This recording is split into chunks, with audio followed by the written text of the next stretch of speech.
Jack Dempsey challenges heavyweight champion Jess Willard in one of the most savage confrontations since boxers began to wear gloves.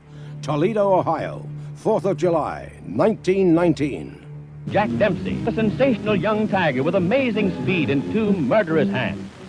Jess Willard, the biggest man to hold the title under Marquis of Queensberry rule. Jess has the muscles of a wrestler and the sheer power of a raging bull when his temper's aroused.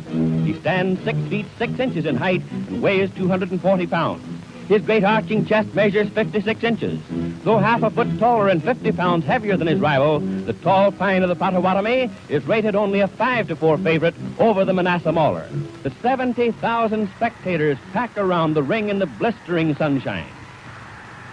The championship belt of gold and silk is paraded for all to see, symbol of every heavyweight king from John L. to Willard himself. The referee, Ollie Ficord, calls Willard and Dempsey from their corners for instruction. Now you can see what a difference there is in their size. Though a great athlete, the bronze challenger seems almost puny next to the giant he's about to fight. They listen quietly, almost without interest, to a story they know by heart. Sweat beading shoulders and foreheads. The crowd waits tensely. Who'll win? Willard with his fine jab and smashing uppercut, or Dempsey with his speed and the best left hook of all time? Round 1 coming up. The timekeeper jerks his bell cord. Somehow it jams, and Willard doesn't hear the faint sound over the excited yelling.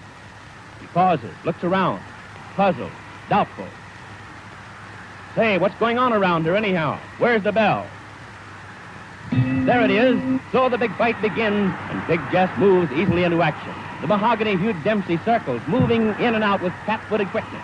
The champion wants to keep Jack at long range with his poking left jab, but Dempsey won't let him do it. He's never still for an instant, bobbing and weaving around. It looks like a test of speed against power, and Willard has no chance to get set against Dempsey's speed.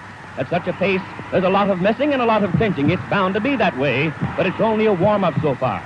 Each is trying to figure out the other's defense, to open him up, nail him with a punch. The challenger crowds keeps on crowding. The instant he's in the open, he moves back again. His left whips in tirelessly and often. The blows miss or graze Willard. Dempsey hasn't the range yet.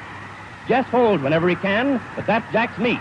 Nobody's strong enough to tie him up for long, and trying to hit him is like trying to hit a sunbeam that moves away. Dempsey's hands are in motion all the time. Willard tries to block with gloves and forearms and elbows, but he's compelled constantly to retreat. What else can he do against the endlessly moving little man? And when you're going away, you can't do much damage yourself. A champion is supposed to make the fight, but try as he will, it's far beyond Big Jess. But he hasn't been hurt yet. For all the charging, for all the blows, the tall pine has suffered no injury. He's clever, knows how to handle himself, and in spite of his great size, he moves around quickly and gracefully. No, the little man won't get him. They maneuver around the side of the ring. Now watch. There's that big left, and Willard's down. Up. Sure he's up. Dempsey hurt him along the rope, beating away with both hands. There's that left again, and Willard's on the floor for the second time. The champion's dazed, groggy, but he's game. He's up again. The fist drumming on him. And down he goes. Falls along the floor like a wounded animal, crouching with his back half turned as he arrives. The mauler overwhelms him with a hysterical burst of fury that sends him to the floor for the 4th time. Dempsey stands over the stricken man, his fist cracked. The instant Willard's knees are off the floor, Jack's at him again. Jess is wide open. He has absolutely no defense. And he hits the deck again. Courage, just plain courage, instinct, whatever it is, flings him blind and staggering up to his feet.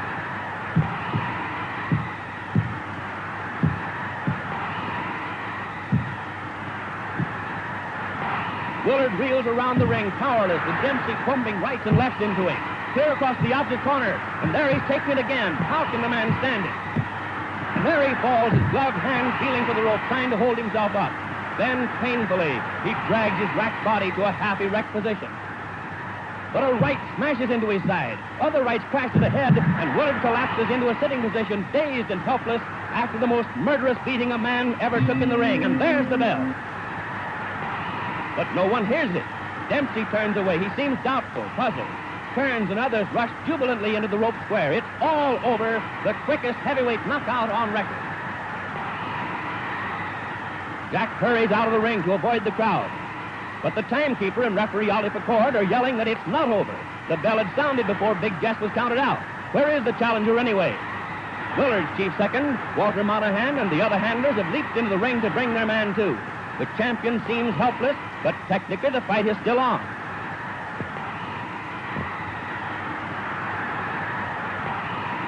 Doc Kearns rushes to the rope. Jack, hey Dempsey, come back, come back.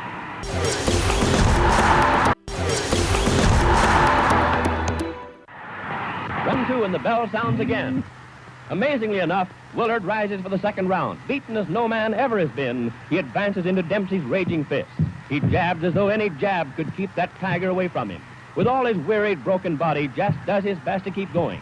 Why? It's no use, he hasn't a chance, but there's the tradition of all champions behind him. He has to fight even when he has nothing left to fight with. Jess may not have been a great champion, but no braver man ever laced on a pair of gloves. If he quit under punishment, no one would blame him. It's courage, nothing but magnificent courage that's holding him on his feet. No matter what he does, he can't get away from that tiger who's stalking him. His arms and legs are heavy with exhaustion. Salt sweat burns the gashes Dempsey's fists have opened. When Jack bores in and hits him, drives him around the ring, he can't muster enough strength for a dangerous punch in return. The seconds and minutes are ticking by faster and faster. There isn't much time left in the round. If he's to get his KO before the bell rings, he'll have to do it in a hurry. But Willard's only thought is to protect himself, and weak and tired as he is, it's no cinch to get him set for the finishing punch, even when he's driven helplessly back against the rope. He wobbles about and clinches, does his best to save himself from his relentless foe. There are only a few seconds remaining now. No chance for a finishing blow. It's too late. Mahler spins the champion around out there in the center of the ring. But there's the bell, and referee Pickard sends his men to the corner. Back in just a moment. Round 3, and at the start of the third, there's no easing up in Dempsey's attack. His left hook still thunders. In the clinches, Willard is no longer strong enough to make even a pretense of blocking the uppercuts that shake and hurt him. Still, the clinches are the only sanctuary left him. Out in mid-ring, he's helpless. He's lost all coordination between brain and hand. His efforts are pitiful.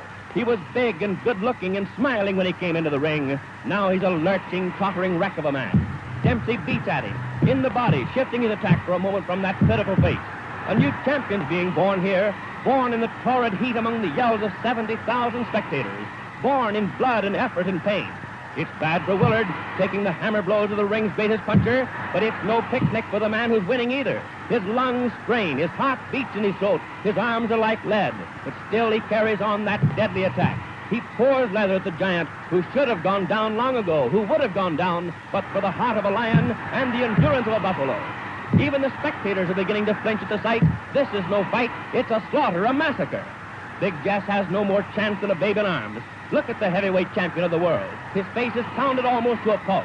His tired, dazed eyes peer through a mask of blood. It's dripped down over his body, stained his trunk, spotted his legs. Even Dempsey's smeared with the sanguinary fluid. Each time the Mauler goes into the clinch, he gets more of it. Why doesn't the referee stop it? Why? But Ollie Pickard comes from the old school. There's only one way for a champion to finish, they say, and that's on his back.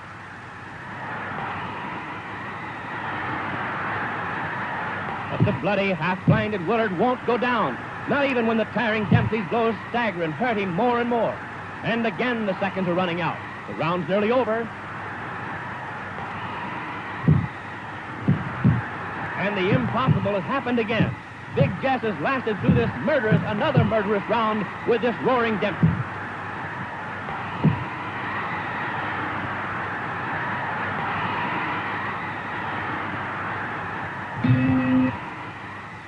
Now coming up to round 4, but Willard can't come out for the 4th round. His nose and cheekbone are fractured, ribs broken, half a dozen teeth knocked out, and he's hardly strength enough to rise and shake hands with his conqueror. In this most unusual of fights, an idol has been born. Dempsey the Mauler. Unusual, every second of it. The bell failed to sound clearly at the start. The champion was knocked down 7 times in the first round. The challenger left the ring and had to be called back. Willard lost his title while sitting in his corner. Every minute is crammed with drama, as the ring is now with yelling, excited men. Dempsey's in everyone's minds and hearts. Dempsey the killer, Dempsey the champion. They'll see him in action for 8 flaming years.